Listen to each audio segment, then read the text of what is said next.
خوابوں کی تعبیر۔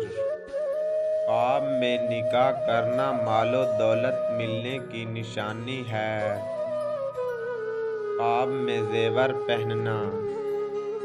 اگر عورت خواب میں دیکھے وہ کوئی زیور وغیرہ پہنے ہوئے ہے تو اگر وہ کنواری ہے تو اس کا نکاح ہوگا، اگر وہ حاملہ ہے تو اس کا بیٹا ہوگا۔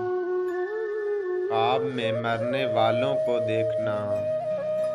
اگر کوئی کسی نیک آدمی کو خواب میں دیکھے کہ وہ خوش ہے تو اس کا مطلب ہے کہ وہ اپنے حال سے خوش ہے۔